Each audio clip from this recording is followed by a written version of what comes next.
La couronne d'épines du cœur de Jésus. Si vous considérez attentivement l'image du cœur de Jésus, vous le verrez entouré d'une couronne d'épines.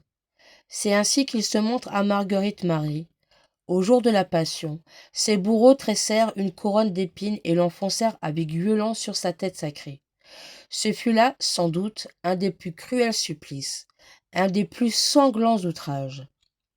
Le prophète s'écria : « Nous l'avons vu et nous ne l'avons pas reconnu. » Mais croyez-le bien, tous ces tourments partaient du cœur de Jésus et y retombaient comme un poids écrasant. Car le siège de la souffrance comme de l'amour, c'est le cœur. La couronne d'épines déchirait donc son cœur avant de pénétrer cruellement dans sa tête sacrée.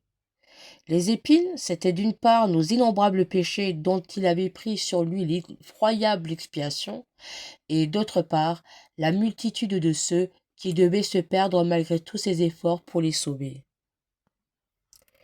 Oui, tous les péchés, tous les crimes du monde entier sont autant d'épines acérées qui percent et déchirent cet adorable cœur.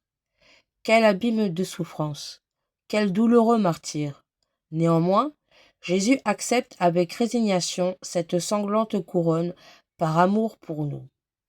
Qu'il est beau ce cœur ainsi couronné d'un diadème royal, ainsi déposé sur l'autel de la croix, ainsi consumé comme victime perpétuelle par le feu sacré de son amour.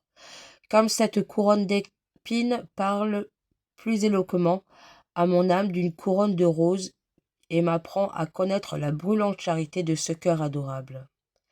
Avec quel transport je m'écrie : cœur de Jésus, déchiré par les épines, ayez pitié de moi. Jésus nous apprend par ce mystère que la dévotion à son divin cœur n'est pas une dévotion de sentiment, mais une dévotion qui doit produire l'amour de la croix et de la souffrance.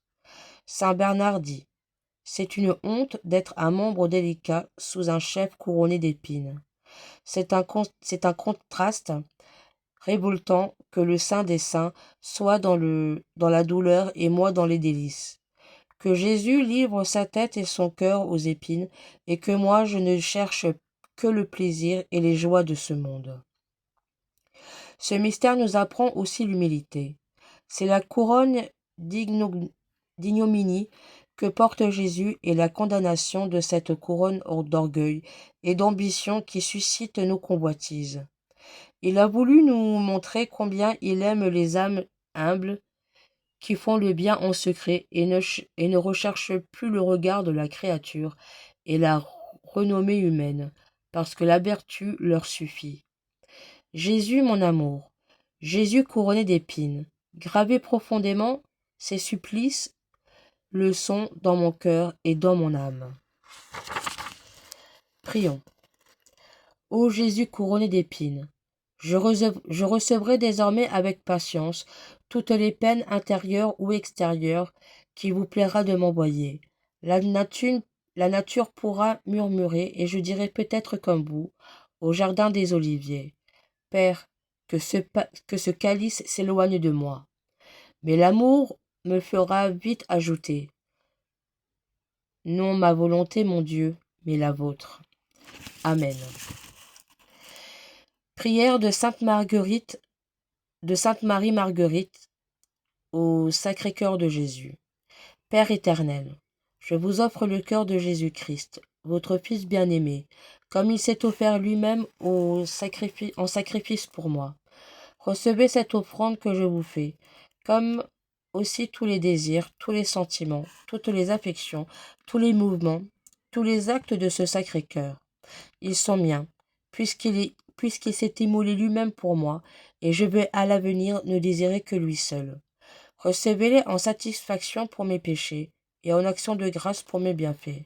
Recevez-les et accordez-moi, par ces mérites, toutes les grâces qui me sont nécessaires, et surtout la grâce de la persévérance finale.